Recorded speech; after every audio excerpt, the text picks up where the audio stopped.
Live from Citizen TV, this is Friday Night with Lillian Mooney.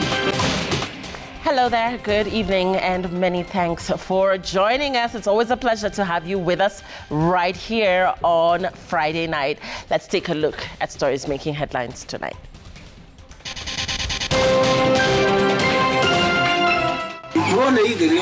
Hii imekuwa bonde ya mauti.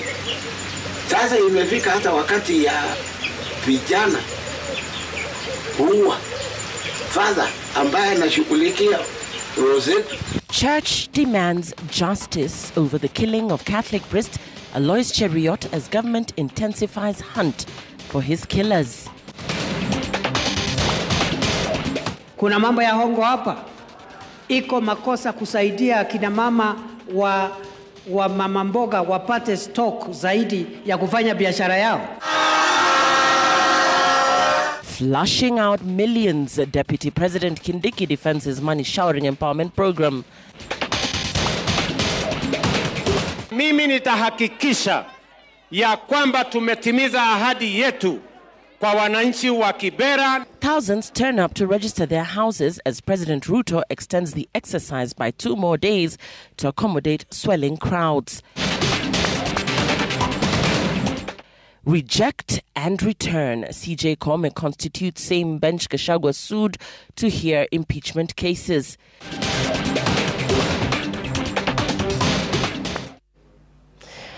Good evening. Our sign language interpreter is Wilson Ochuka. President William Ruto now says his government will hunt down the killers of Tot parish priest Father Alois Cheruiyot. Father Cheruiyot was shot dead by suspected bandits for what Interior CS Kipchumba Murkomen says was his stand against banditry and his relentless search for peace. In the wake of his death, teachers' unions NUT and COPET have withdrawn teachers from the area in protest against the rising insecurity. Brenda Wanga reports on the chilling killing of a man who preached peace in the highly volatile region. The hills and valleys of Cap Kobil in Tot reverberate with grief brought about by the brutal killing of a man of the cloth. Father Cheruiyot was felled by a single shot as he walked back to his station. He had just conducted community prayers in the area.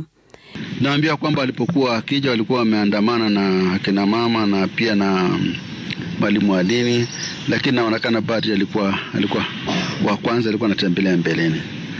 Na tukaambia kwamba kufika mahali hivi, nafikiri kulikuwa na msitu kidogo hapo hivi, basi kukatokea ghafla watu waliompiga risasi na kumua. Na hapo bari akaanguka chini. Those who served with him inconsolable in the face of the finality of his passing in the line of duty. Hii imekuwa bonde ya mauti. Sasa imefika hata wakati ya vijana kuua father ambaye anashughulikia Rosette, tupate kusikia Mungu wameua. Why? Watu wanasema kwamba waliohusika na kifo cha padri hawatashikwa. Wale walioshikwa ni wale tu ambao pengine kwa sababu ya kafyu walipatikana kama wamechelewa hivi, ama pengine walipatikana ni watu wa makosa madogo. The murder of the priest has the government pledging to bring his killers to book.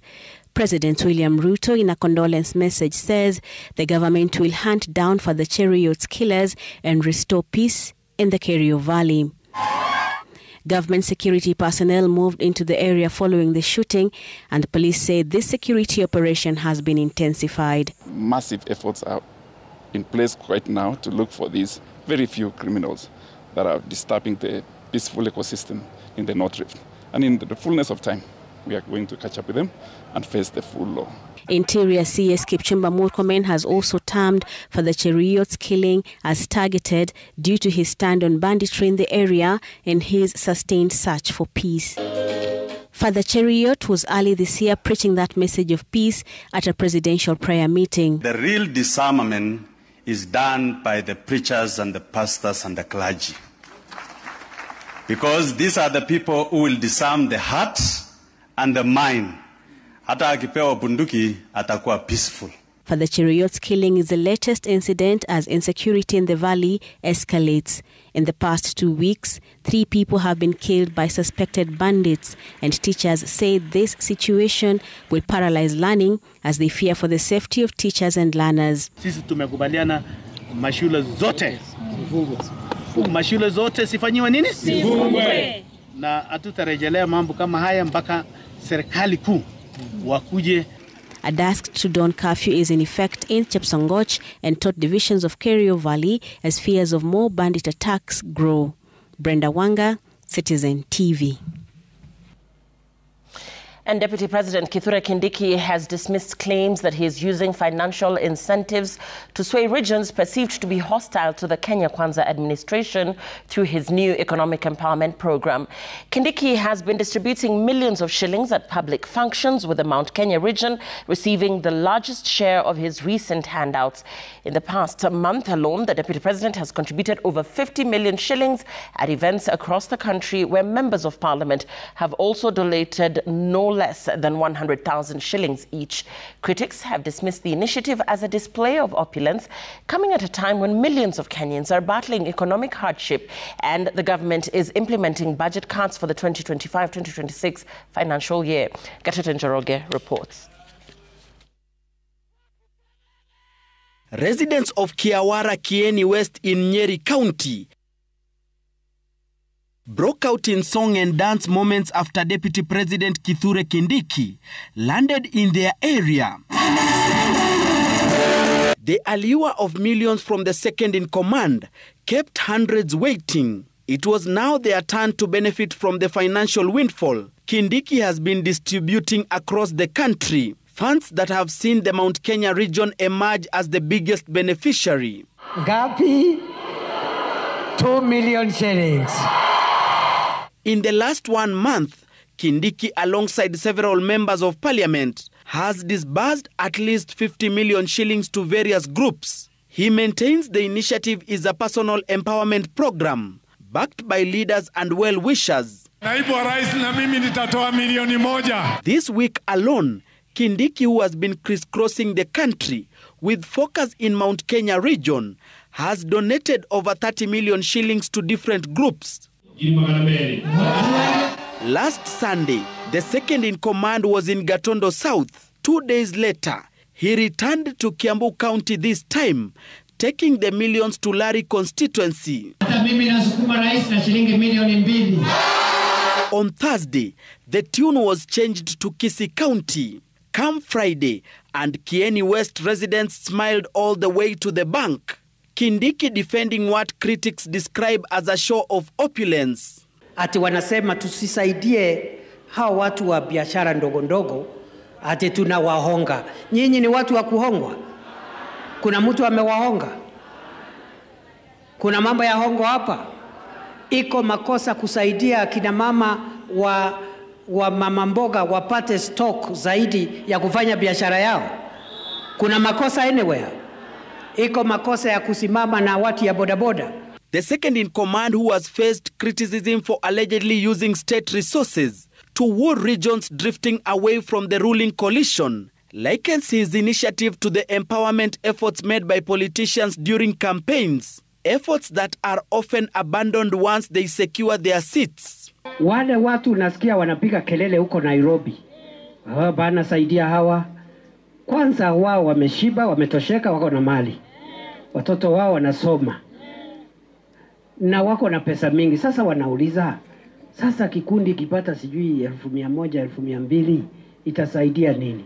Leaders allied to Kenya Kwanza have also voiced their support to what Gen Zs, during their protest last year, said was a display of extravagance in a country grappling with unemployment crisis and debt. Kuna mtu anasema ati empowerment, ati wewe ukipata msaada kutokana kwa hii juhudi yetu, ati wende ukule. Yeye pia na watu wake wako na pesa, watuletee zao tukule. Maneno ya empowerment hatujaianza saa hii. Hata wakati wa serikali ile ingine bado tulikuwa na maneno ya empowerment. The question remains, where is the money coming from? Angara wa Lari 100,000. PS wetu Mbogwa 200,000. What fund? For how long? And will this model be replicated in other counties? Kindiki says apart from his own initiative, government has introduced another empowerment program dubbed Nyota, which will give 50,000 shillings grant to 70 businesses in 1,450 wards countrywide. 28 billion shillings has been injected in the program to be based in the Department of Youth Affairs and Creative Economy. Gatete Njoroge, Citizen TV, Nairobi. Ugandan activist Agatha Atuhaire has narrated how she was detained and tortured by the Tanzanian authorities before she was dumped at the Tanzania-Uganda border last night. As Emmanuel Toh now reports, more human rights activists have threatened to sue the Tanzanian government for the violation of human rights.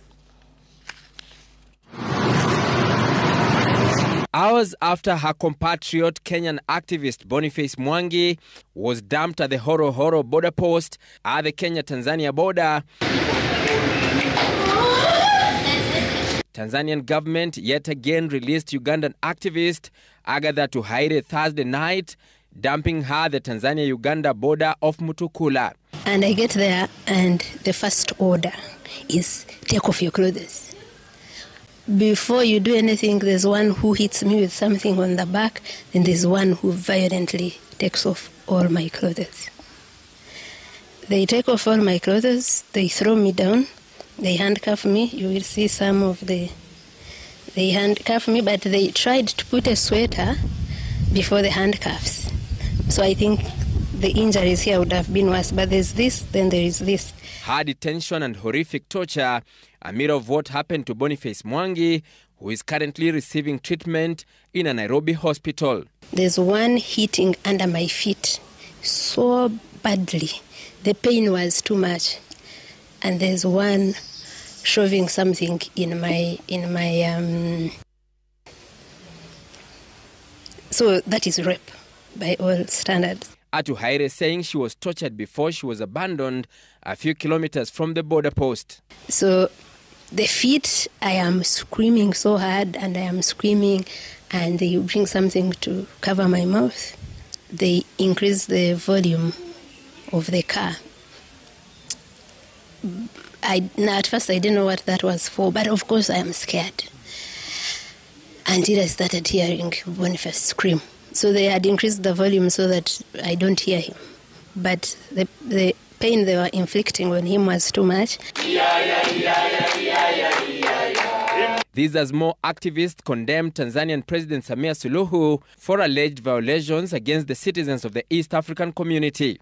We demand that the people who subjected them to this torture are immediately held accountable, including those directing these crimes. Tuseme hatutakubali udhalimu kukita mizizi katika maeneo ya Afrika Mashariki.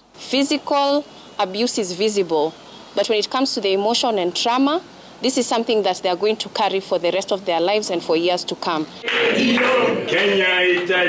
Another group of activists also slamming the Tanzanian government for alleged excesses. The ruling class in East Africa are solidly together to oppose any uprising that might overthrow them. Wiper leader Kalonzo Musyoka also echoing the same sentiments. Musalia anaposema msijiingize mambo mengine, haelewi, jamaa haelewi. People's Liberation Party PLP leader Martha Karua has also written to various continental organizations, including the African Union, demanding immediate action against Tanzanian President Samia Suluhu's administration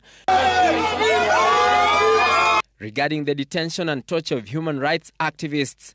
Emmanuel Toh, Citizen TV, Nairobi. Chief Justice Martha Koome has appointed the same bench that her Deputy Philomena Mwilu had appointed to hear petitions on the impeachment of Rigathi Gachagua as Deputy President. This means that Justices Eric Ogola, Anthony Mrima and Freda Mugambi are once again handling the matter. In keeping with a Court of Appeal judgment that instructed her to appoint a bench to handle 3 consolidated matters on the impeachment of Rigathi Gachagua as Deputy President, Chief Justice Martha Koome has tapped Principal Judge of the High Court, Eric Ogola, and Justices Anthony Mrima and Frida Mugambi. An action which in and of itself is nothing out of the ordinary, except when you consider she did so on the instruction of the Court of Appeal, which on the 9th of March allowed an appeal lodged by former Deputy President Rigathi Gachagua and others challenging her deputy's empanelment of the very same bench. The President of the Court of Appeal, Daniel Musinga, Justices Mumbi Ngugi and Francis Tuyot, agreeing with the appellants that the DCJ should not have empaneled the bench. No explanation having been provided as to why Koome could not do so herself. The appellate court also took the view that while the Judicial Service Act allows the Chief Justice to assign duties to the Deputy Chief Justice, the function in question is a constitutional imperative. Article 165(4) of the Constitution, providing that any matter certified by the court as raising a substantial question of law under Clause 3B or D shall be heard by an uneven number of judges, being not less than 3, assigned by the Chief Justice. The Court of Appeal, however, declined an invitation by the appellants to direct the Chief Justice to exclude the 3 judges from any freshly empaneled bench. The Court of Appeal judged that it is only the Chief Justice who can decide which judge to assign to a bench, similarly declining to compel the Chief Justice to expand the bench to 5. As to whether the learned judges ought to have recused themselves on ground of alleged bias or the appearance of bias, the Court of Appeal found that the grounds submitted by the appellants fell short of the threshold. The Court of Appeal finding that Justice Mrima, in receiving a wedding gift from now Senate Speaker Amason Kingi 3 years prior to the initiation of the petitions, did not in and of itself constitute a conflict. The bench also found that the appointment of an individual alleged to be Justice Ogola's wife to the Kenya Water Towers Agency Board by Cabinet Secretary Soipan Tuya in June of 2023 did not warrant recusal. Olive Burrows, Citizen TV. Right, and President William Ruto has extended by 2 days the registration period for more than 10,000 homes in Soweto Zone Z, Zone C and D, Kibra, to accommodate the surging crowds. The residents are expected to vacate to pave way for the construction of 15,000 affordable housing units. Thousands have turned up to register and collect Makao Bora cards, their ticket to owning one of the new homes once complete. But beneath the government's promise, frustration is simmering over allegations of favoritism, exclusion and opaque dealings, as Willie Lusige reports. In their thousands, Soweto Kibra residents braved the scorching sun and endless queues, desperate to get their names on the official list, to be counted, to be valued and not forgotten when the bulldozers move in, marking the imminent relocation from their homes they have known for decades. Number three. The government's plans to build 15,000 affordable houses here, promising to prioritize these residents once the project is done. We want to facilitate people so that we clear the sites, we do construct houses so that these people come back to their own houses. Those lucky enough to pass the vetting walked away with Makao Bora cards, the official badge of the entitlement to the new homes. After sasa tumepata hizi kadi, tumepeana namba zetu, ndio tutapewa notice ya kuhama. The government says those displaced will get relocation allowance to cover temporary housing, though the exact figure remains a mystery. Inaonyesha kama yeye ni tenant ama ni structure number. Tenant ni yule mpangaji, yule ambaye ako na structure yake na ameandikwa hapa yeye ni structure owner, anakuwa facilitated, at least anapewa transport ya kubeba hiyo vitu zile ambazo alikuwa ametumia kwa kujenga. Na yule ambaye alikuwa tenant anakuwa tu facilitated kutoka ili kwenda kusettle mahali ambapo anapokwenda. But already tensions are boiling over. Some long-time residents claim they have been sidelined while well-connected outsiders muscle their way in. Unaangaliwa, wanakuambia uko na dispute. Unapewa karatasi ya kwamba enda kwa dispute. Ukifika kwa dispute ukishapeana ID, wanakuambia utatumiwa text. Text gani utatumiwa? Unapata mtu wa V8 inakuja hapa Kibra, na mimi sijaiona hata kama ni landlord wangu anashai kuja na Kibra na V8 kuchukua rent, lakini sasa wao wamekuja na V8 wameshapewa maidi wameenda. Tumebaki sisi watu wa mtaa sasa ndio tumeweka kwa kitengo cha dispute. To calm the tensions and reassure the thousands who turned up, President Ruto made an impromptu visit to the area, vowing fairness, transparency and swift action. Mimi nitahakikisha ya kwamba tumetimiza ahadi yetu kwa wananchi wa Kibera na kwa wananchi wa taifa letu la Kenya. The president also extended the exercise originally set to end on Saturday by 2 days into the next week to accommodate the swelling crowds. With the government planning to evict more than 10,000 residents of Zone C and D here in Kibra to pave way for the construction of affordable housing project, questions have marred the transparency of the process, but the government still insists no one will be left outside. This is a question that now depends on time for the right answers. Willie Lusige, Citizen TV, Kibra in Nairobi. Owners of buildings surrounding a 10-story apartment block demolished in the month of April in Mombasa are crying foul about being sidelined in compensation despite promises that they would receive money when their structures were destroyed during the demolition exercise. They claim to have suffered losses running into millions of shillings since last month when the exercise occurred. Francis Mtalaki with the details. For more than a month now, the owner of this building has been grappling with losses after tenants decided to leave as a result of the damages incurred from demolition of this building in Kilifi Corner within Mombasa's Central Business District. A few meters from here, the owner of this property has also been forced to carry out renovations at a cost of more than 50,000 shillings per unit.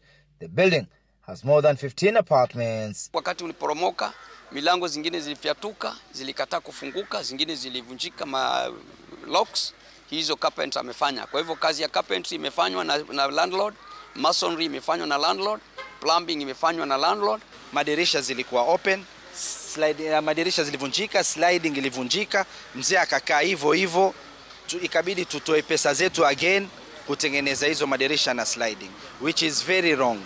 Serikali mpaka leo hii hawajakuja hata mmoja hajakuja hapa. Their efforts to get compensation from the private developer and the county government have proven futile, despite being promised the same when those responsible signed an indemnity contract. To this date, those who had businesses and lived around here have never returned. Kuna waliolipa 52,000, kuna wenye flat ambao that month hawakupata rent. Kwa sababu vipi waumize tenants wao, na pia na alafu serikali wakatu promise kwamba watareimburse, which ambao mpaka sasa haijakuwa. Kazi kama hizo na glassworks inafanyika mpaka sasa inafanyika, na kwa hivyo imekuwa damages, hata tenants ilibidi waondoke na waliporudi hakuna collection. These structures around here have also been demolished, denying families dependent on these businesses a livelihood. They now want the government to act swiftly and take action against the owner of the demolished building in their pursuit of justice. Francis Mtalaki, Citizen TV, Mombasa. Here in Nairobi, the Nairobi County government is locked in a bitter standoff with residents of county-owned housing units following a sweeping crackdown on rent defaulters.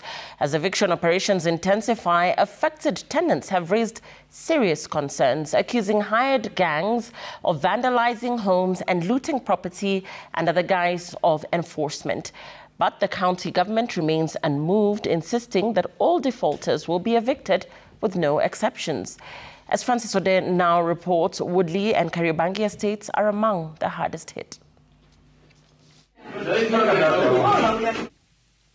Shocking footage lays bare the destruction, with doors being forcefully broken down as stunned tenants look on, powerless to stop the wave of eviction unfolding before them. Amid the chaos, desperate cries pierce the air, amplifying the tension and the helplessness of a community under siege. 35 county-owned estates now stand at a crossroads as families are thrust into uncertainty in the wake of mass evictions, while county officials defend the operation as a lawful rent recovery effort. Residents paint a different picture, claiming what began as a crackdown has spiraled into what they describe as outright robbery. Why would they break the seal? One tenant, David Gashago from Woodley Estate, recounts the terrifying experience. Goons walked in and took absolutely everything. The first thing they took is my children's bicycles. After that, they took everything. They did not leave a spoon.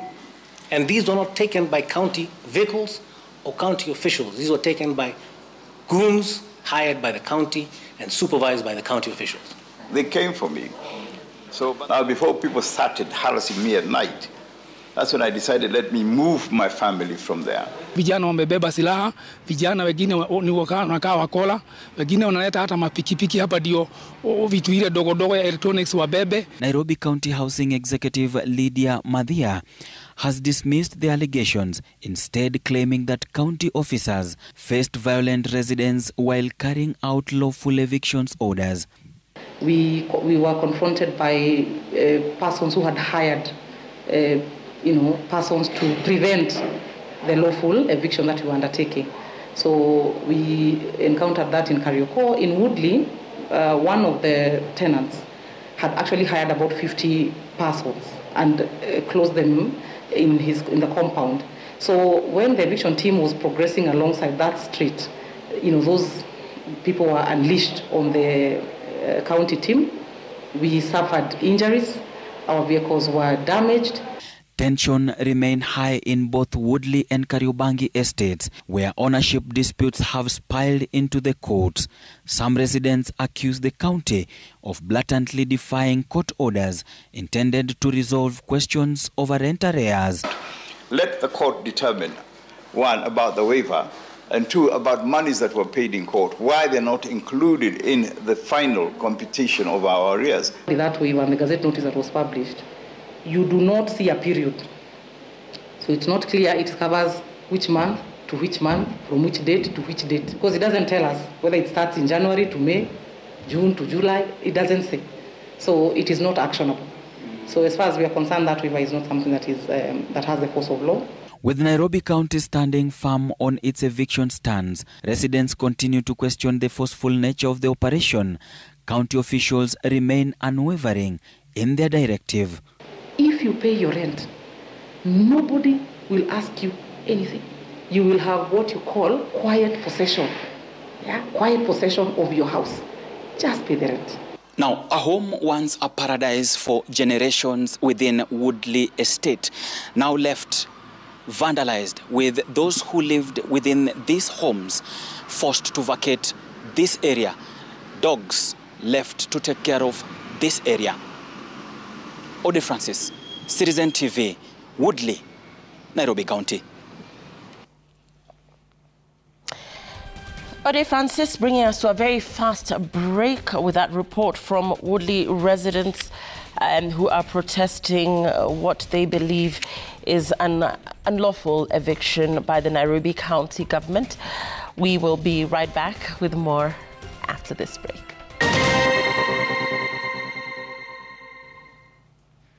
Thank you for staying with us. Police in Nairobi on Friday arrested 4 suspects for alleged involvement in a spate of armed robberies in Nairobi and the Western region. Nairobi Police Commander George Seda said the suspects were nabbed with 3 guns and more than 40 rounds of ammunition. And as Laura Otieno reports, police are in pursuit of more suspects in a bid to unmask a larger armed robbery syndicate that involves both Kenyan and Ugandan officials. CCTV footage shows how 4 armed men made their way into Tawhid Wholesalers in Eastleigh, Nairobi on 6th of May 2025. Brandishing a gun, the men are seen breaking the safe, stashing money in a bag, and minutes later ransacking items in the shop. One wielding a knife while another casually walks around armed with a club. In yet another CCTV clip dated March 2025,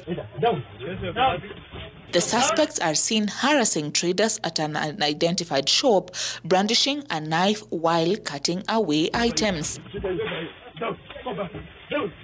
However, it was the end of the road for 4 of those suspects who were arrested on Friday.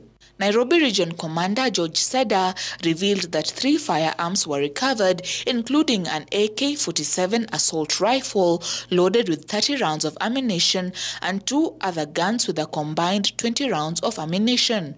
We have done a lot of profiling of the persons who have been in possession of these firearms. They have been committing series of crimes, robbery, within Nairobi. That is the Pangani area, Isili, and those are the sites of South Sea.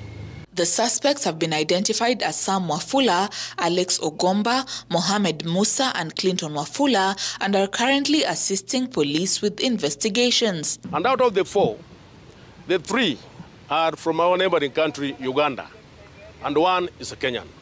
Just check that syndicate, which means the crime has gone a notch higher. This is now being done with what's called cross-border. We can have the locals who are doing the planning as the other outsiders come and hit and they run. Flora Otieno, Citizen TV. And the Law Society of Kenya and audit firm KPMG East Africa are among entities that have opposed a clause in the Finance Bill 2025, which seeks to grant the Kenya Revenue Authority automatic access to trade secrets and personal data.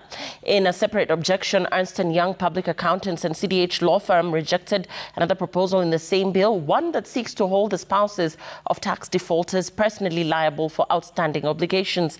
Seth Olale reports from the public hearings held in Nairobi. Head of delegation, to introduce yourself. A controversial provision in the Finance Bill 2025 seeking to compel the spouse of a tax defaulter to shoulder tax liability has been unanimously rejected by entities presenting their memoranda to the National Assembly's Finance and Planning Committee.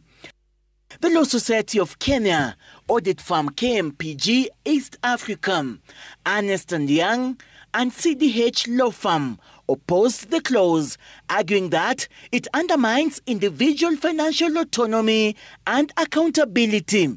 Subsequently, the Law Society of Kenya and audit firm KPMG East Africa also opposed a separate provision in the bill that would allow the commissioner to automatically access trade secrets and personal data and to issue agency notices even when a taxpayer has lodged an appeal against a decision by the Tax Appeals Tribunal or the courts.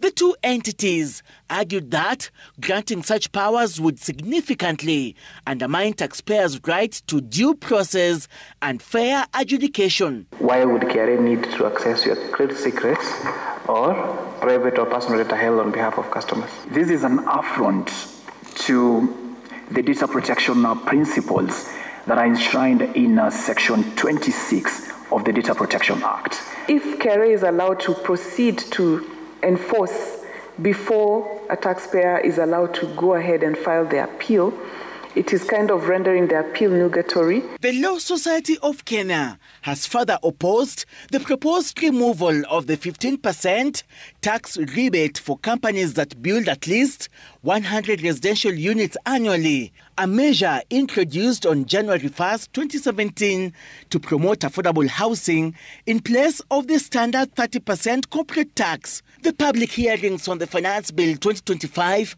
are being conducted concurrently with those for the Virtual Assets Providers Bill 2025, which aims to regulate tax measures relating primarily to cryptocurrency transactions. Seth Olale, Citizen TV, Nairobi.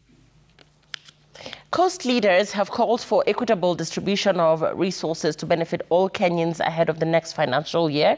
The leaders who met to deliberate and assess whether key projects have been factored in the 2025-2026 budget say they will push to ensure that industries and projects that benefit residents are incorporated as a way of rewarding their support in the broad-based government. Mining Cabinet Secretary Hassan Joho, who joined the leaders, promised to ensure that their concerns are addressed and called for unity of purpose in the country.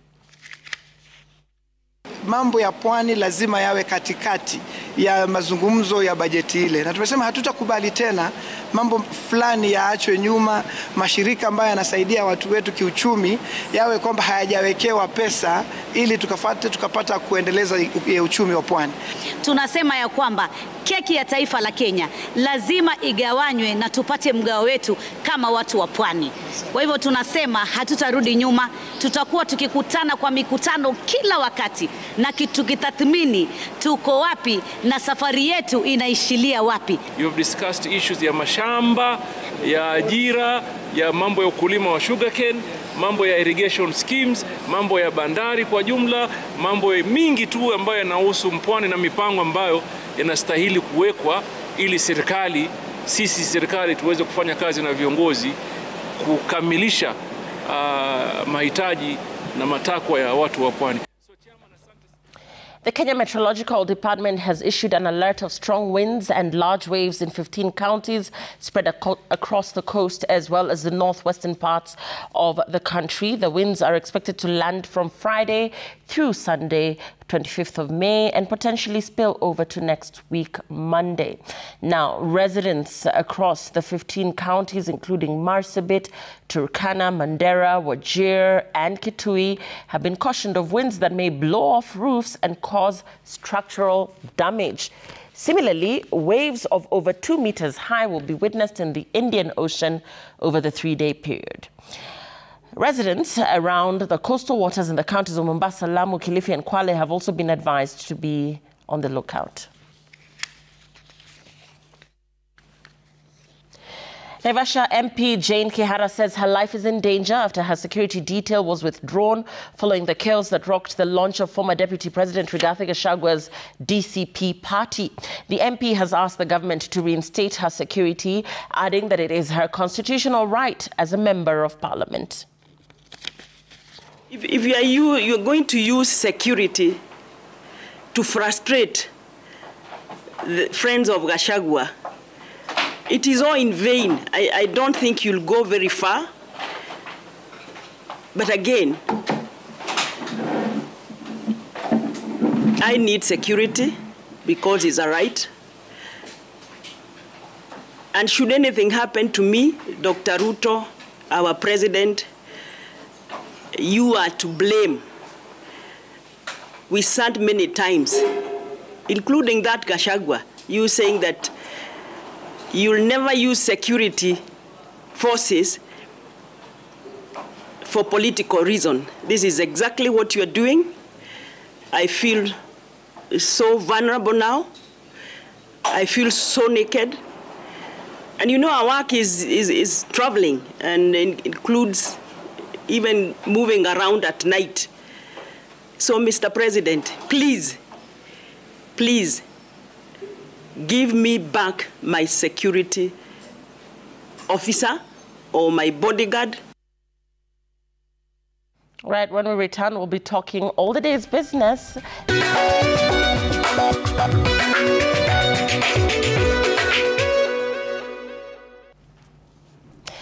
Let's talk business. And in a win for Kenya's sugarcane farmers, the Kenya Sugar Board has sweetened the deal by hiking the official cane price to 5,500 shillings per ton, up from 5,300 shillings. That's starting May 26 this year. Farmers will begin reaping the rewards of this move, which was officially approved by the Cane Pricing Committee. This price boost is part of ongoing reforms designed to revive the sugar industry and ensure farmers are paid what they truly deserve. In a statement, Principal Secretary Kiprono Rono issued a firm directive to all 15 licensed millers, including newly leased state-owned factories, to strictly follow the new pricing and pay farmers promptly.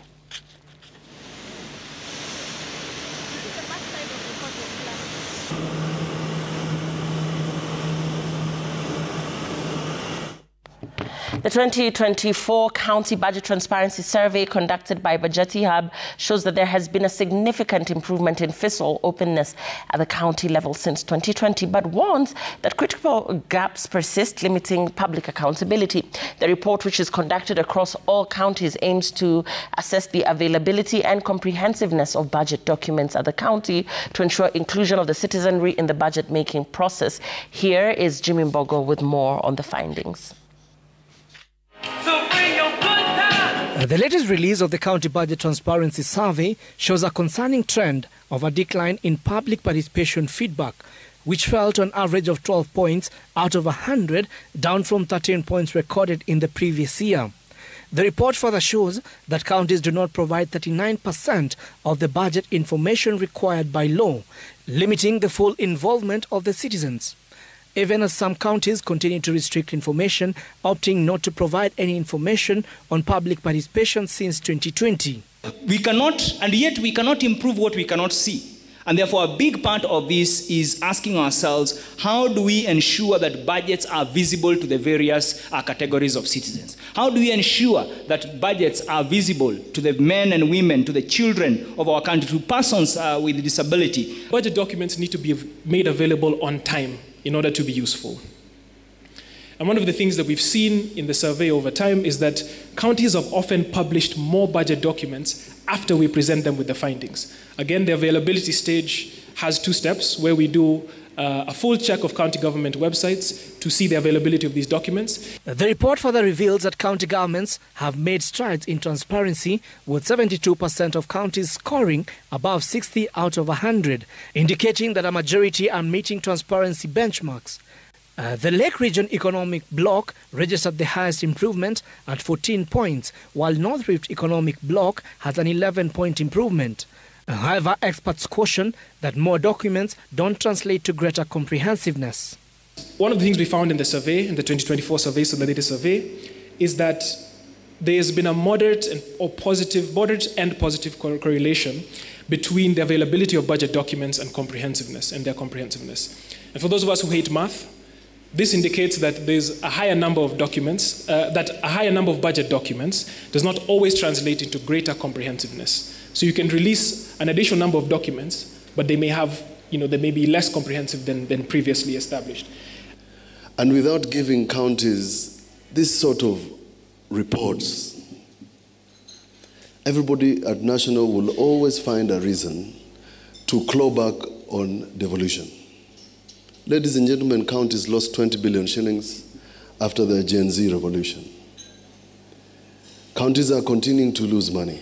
In the graphs on support to devolution, the graph is now constant for the last 5 years and has begun to dip. In the latest report, the counties of West Pokot, Makueni and Busia held the highest transparency scores, while Marsabit had the lowest transparency score, reflecting minimal inclusion of the citizens. Jimmy Mbogo, Citizen TV, Nairobi. Kenya's scrap metal industry is facing a dual crisis as the Scrap Metal Council suspends the renewal of import licenses and dealers decry escalating police harassment. In a significant policy shift, the Scrap Metal Council has announced a temporary freeze on the renewal of licenses for scrap metal imports issued in March this year. Dennis Otieno has the details. The move to halt the renewal of licenses for scrap metal imports is to allow time for a thorough assessment of whether locally available raw materials can meet industry demands. And as a council, we have suspended the renewal of licenses of imports so that we can do deliberations. These deliberations will help us be able to understand whether the available raw material in terms of scrap, is it available to certify the 33 steel millers that we have in Kenya. The suspension follows mounting complaints from local scrap dealers who argue that steel manufacturers are overly dependent on imported materials, neglecting Kenya's own scrap metal resources and hurting local businesses. These deliberations will enable us come at a conclusion of whether we will ban the import of scrap metal or we are going to give percentage in terms of the number of imports that we are going to allow into the country. While the industry grapples with these regulatory challenges, a deeper concern is simmering on the ground. These members have serious problem when it comes to police harassment, because most of them are very compliant, but they have no rights. A policeman walks in your yard, he confiscates your certificate, your goods, and makes an implication that you're a vandal, makes an implication that you're a thief, even putting so much on you to show that the business you're doing is illegal. Those rights are the ones now we want to bring back. Ng'ang'a emphasized that the association is committed to weeding out bad actors by enforcing a strict code of conduct among its members. Dennis Otieno, Citizen TV.